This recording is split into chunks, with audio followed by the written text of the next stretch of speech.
Starting today, you're living alone in this house because your presence isn't beneficial for our child's upbringing. Right after giving birth, my husband dragged me into an old apartment near his parents' home. But how am I supposed to live alone in a place like this? Give me my child back. Don't cause a scene like that. It's disgraceful and it bothers the neighbors. Please be quiet. Beside my husband, my mother-in-law stood scowling and disregarding my pleas with harsh words. And, to add insult to injury, she started to leave bags of organic waste in front of the rundown building every day.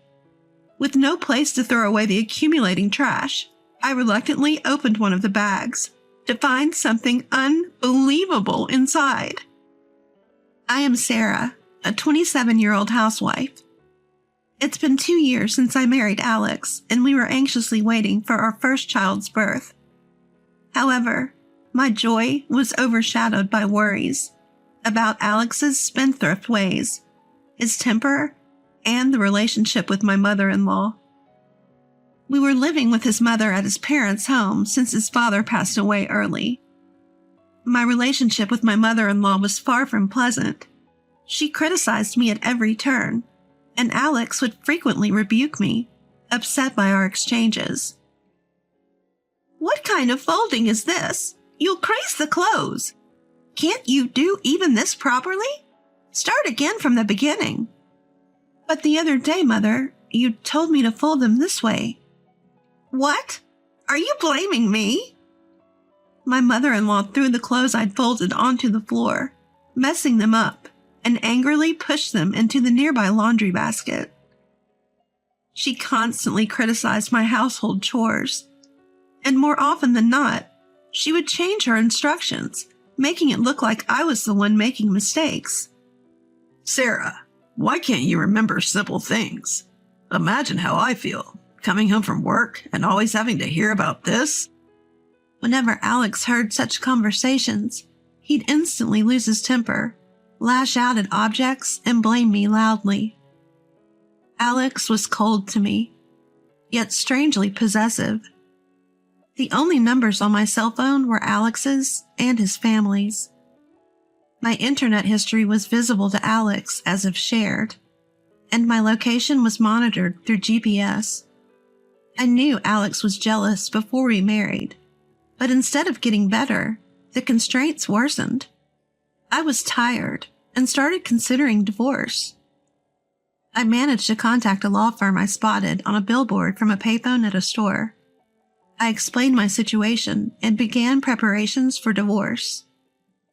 Fortunately, I had some savings from before the marriage. The lawyer sympathized with my situation and assured me, "We will definitely get your divorce settled. As for the payment, you can pay it in installments after your life stabilizes." One day, I noticed I had been feeling unwell for a few days. I rushed to the hospital, and to my disbelief, I found out I was pregnant. I had been taking precautions to avoid pregnancy for the sake of the divorce, but Alex had hidden my medication, and I suspect that was when I got pregnant. Mixed feelings of joy for the child and anger towards Alex's actions made me determined to divorce soon. But I had no family home to return to, and with severe morning sickness, I couldn't act as quickly as I wanted, and had to spend the days leading up to childbirth at Alex's family home. Alex, knowing about the child, softened his attitude, either convinced I wouldn't run away or genuinely happy about the child. "We'll need to renovate the house for the baby. If it's a boy, he'll play basketball or football, and if it's a girl, she'll learn to respect men." He shared his self-centered educational philosophy. All the while, I kept responding vaguely, knowing internally that I'll divorce once the baby is born. During my pregnancy, my mother-in-law said to me, "If something happens to you, the neighbors might misunderstand and think I did something. So Sarah, just focus on the baby and don't do anything extra. I don't understand why Alex had a child with someone like you. I'll take care of you until the baby is born, but I really wish you would leave." Despite her constant complaints, she stopped piling chores on me, and I was able to rest. My morning sickness was severe. But even though she complained, "What on earth can you eat? You're so troublesome," she did prepare meals, which helped me get by.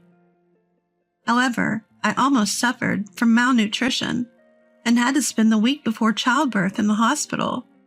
I safely gave birth to a healthy baby boy and was about to contact my lawyer to proceed with the divorce from Alex as planned when I noticed all my pre-marriage savings were gone.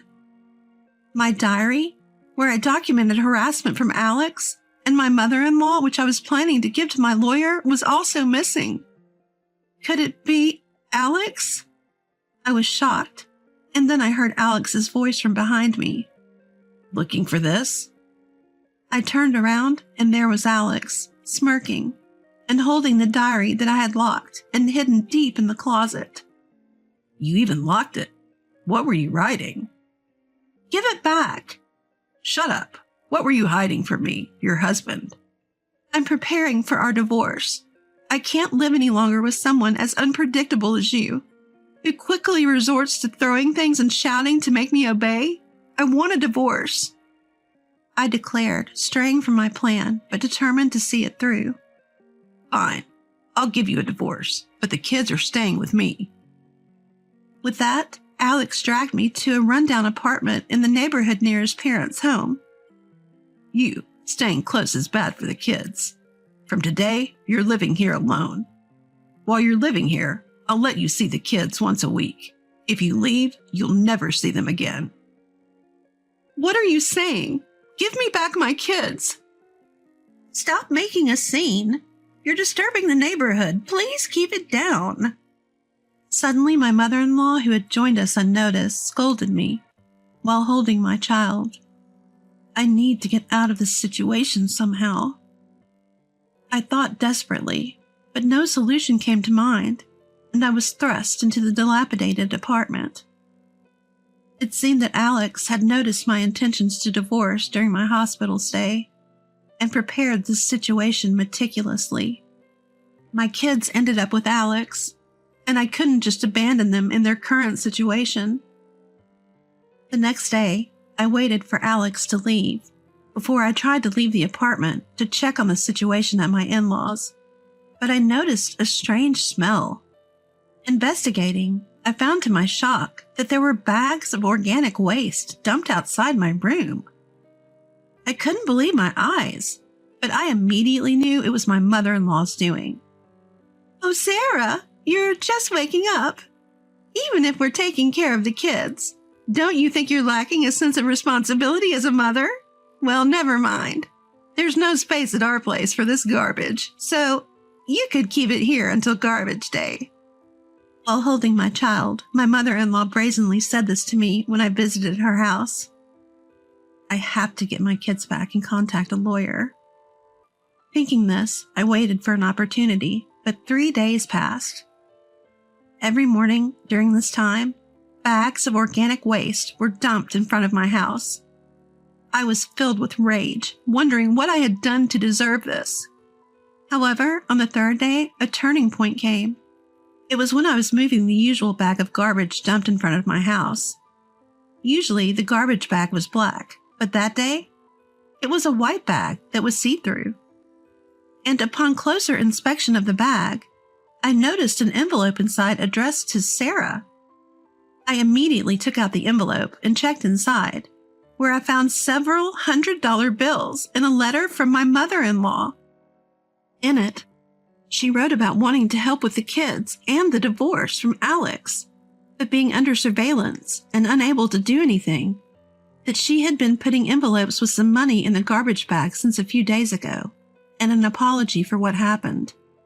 Surprised by this, I checked the other garbage bags, and sure enough, there were envelopes in the other bags as well, each with a small amount of cash inside. I am truly sorry for all I've done. I knew about Alex's abhorrent behavior, and I was harsh to you because I wanted you to escape from him. Due to Alex's surveillance, I had to resort to such measures. I sincerely apologize for all the troubles I have caused. As for the money, I'm sorry I could only give you this much. while dodging Alex's watchful eyes. Yesterday I received a call from a lawyer. He didn't give me many details, but he mentioned he'll visit tomorrow noon. Please, run away with your child. I will deal with Alex. I'm really sorry. The note from my mother-in-law was written in ink that had blurred in places, perhaps due to her tears. Reading it, I realized for the first time that she too was a victim of Alex's behavior. I also learned that while she took good care of me during my pregnancy, she also managed to keep my child safe from Alex's scrutiny. The shocking contents of the letter left me bewildered. Given Alex's personality, it was possible that he had even been looking down on his mother just because she was a woman, even though she was his own mother. In the other bag was an envelope, filled not only with cash, but also more letters of apology, and countless pictures of my child. Feeling my mother-in-law's concern, I sorted my thoughts for the lawyer's meeting the following day and fell asleep. The next day, I was awakened by the sound of the intercom. When I opened the door, my worn-out mother-in-law was standing there holding my child. Alex is on a business trip starting today and won't be back for 3 days. This might be our last chance. I am truly sorry. What will you do now, mother-in-law? Won't Alex fly into a rage when he finds out the child is gone? Probably, but that's my responsibility since I raised Alex. Besides, I can't work at my age, and since I'm not very smart, I can't survive without Alex's support. I invited my mother-in-law into the house to hear more of her story. As it turned out, she had been subjected to a form of brainwashing from Alex and her late husband, who constantly told her she was incompetent. Her life was devoid of freedom, dedicated entirely to them. She wasn't even allowed to watch TV when her husband was alive, and it was only after his death that she was able to watch a few programs. It was through them that she realized something was wrong with her situation. However, she was unable to free herself and became cold and distant towards me when I came into the family as Alex's wife, hoping to prevent me from suffering the same fate.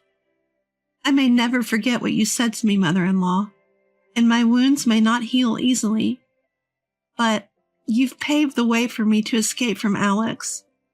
Let's run away together. We have to avoid letting Alex ruin the rest of our lives. My mother-in-law looked puzzled at my words. I can't do that. I'm good for nothing. I'll only be a burden if I run away with you, she insisted. In the midst of all of this, the lawyer I had been consulting since before my pregnancy arrived. I told him everything that had happened, and his face grew grim as he listened. What do you want to do, ma'am? Please tell me your true feelings. I will support you with all my might. After some contemplation, the lawyer asked my mother-in-law with sincerity. She responded, I truly want to break free from Alex. I love him because he is my child. But living a life constantly being invalidated is unbearable. It's painful to think I won't see my grandchild anymore, but... With this story, she showed the lawyer her bruised arm. The bruise was so large it shocked me. When I asked my mother-in-law about it, she revealed that after I left, Alex had become abusive due to our child's crying at night. She said such incidents were frequent before our marriage, but had not occurred since I became his wife. The lawyer's expression filled with anger as he started persuading us to escape, promising to teach Alex a harsh lesson. Yet his persuasion fell on deaf ears, and my mother-in-law went straight back to her marital home, waiting for Alex to return. We couldn't change her decision, so the lawyer and I began preparing to flee. I called my cousin, explained the situation, and asked if I could hide at her place for a while. She accepted, crying, Why didn't you tell me sooner? I quickly packed and headed to my cousin's house with my child. A few days later, I got a call from the lawyer, asking if I wanted to participate in a discussion about divorcing Alex. During the call, The lawyer told me that my mother-in-law had changed her mind and would join the discussion. I decided to participate, as it was going to be the last time. On the day of the meeting at the lawyer's office, Alex and my mother-in-law were already there. Seeing me, Alex said, "I was worried. I will kick Mom out. Let's live together, just the three of us." Ignoring him, I took my seat, and the lawyer started explaining about the divorce, alimony, and child support. Alex kept pleading with me to return, but I replied, "Alex, the lawyer is speaking. Can't you listen when he is discussing something so important? Have you ever thought about how I feel? Hearing you talk about our life together when I'm already tired of it?" Alex's face turned red, and he seemed ready to explode, but he held back, likely due to the lawyer's presence. After the lawyer finished explaining, and when the discussion had calmed down, Alex asked, "What are you so unhappy about? If it's not about Mom, we can work it out, can't we? How can you not understand that I love you so much? Do you really think we can divorce over something like this?" "Love, don't make me laugh. You've isolated me from the outside world, subjected me to your anger. How can you be so selfish?" I replied, laughing. Alex stood up, but sat back down at the lawyer's instruction. He then turned his rage towards his mother. "Why are you silent when Sarah is leaving because of you? How could you give her money without consulting me, ruining our child's happiness?" he shouted. "To ensure Sarah's life wouldn't become miserable because of you," my mother-in-law retorted, and produced an IC recorder that had captured the constant derogatory and controlling words Alex had thrown at me. She had been preparing for this day since before I got pregnant. "With this amount of evidence, a divorce would undoubtedly be granted, even if it comes to a trial. Would you rather agree to a divorce here and now, or let it escalate to a trial and have it become known to your company and those around you?" The lawyer grouped all the evidence I had gathered, thrusting a divorce at Alex. Alex, seeming resigned, slumped and signed the divorce papers, saying, "I'll divorce here. I'll transfer the money right away. Just give me another chance." "When? Right now? Do you have the full amount ready?" As I responded to Alex's plea, he instantly brightened up, promising to arrange the money immediately, and rushed off to the bank. Returning quickly, a smiling Alex showed me the transaction history and asked, "How about now? Feeling like coming back a little?" I laughed out loud at this, replying, "You can't be serious. You think if I come back, this money comes back too? I'll never see you again." With that final statement from me, Alex was stunned. And to put the final nail in the coffin, my mother-in-law chimed in. "I've put up with a lot till now, but if it ends this quickly, it's for the best. Alex, I'm leaving you. I'll live on my own." She then handed out a piece of paper. "Don't involve me anymore. If you do, I'll take this to the police." The paper was a medical report of injuries inflicted on my mother-in-law by Alex. Then the lawyer calmly stated, "From your past behavior and evidence collected so far, your mother is well prepared to file a lawsuit." Alex broke down crying. "Why? Even Mom is betraying me." In response to Alex's anguished voice, my mother-in-law grimaced, and I addressed him. "Betrayal? You're the one raising a hand to your family. Yet when you get hurt by that same family, you cry. We've been enduring all this time." Ignoring Alex, who was glaring at us in silence, I took my mother-in-law's hand and left the office. After that, the meeting at the lawyer's office with Alex concluded smoothly, and my mother-in-law sold the family home and moved to Atlanta, relying on her relatives. Apparently, she was living comfortably off her late husband's considerable legacy. As for me, I got a job in a faraway place after the divorce was finalized. Now, with the help of others around me, I am living a new life with my child. My marriage was filled with endurance and my own preconceptions, putting up with unnecessary suffering and almost ruining my life. I want my child to avoid such pointless endurance and hope they become a gentle person with their own will, consideration, and kindness towards others. While praying for this, I want to take care of my own heart and move forward in my new life.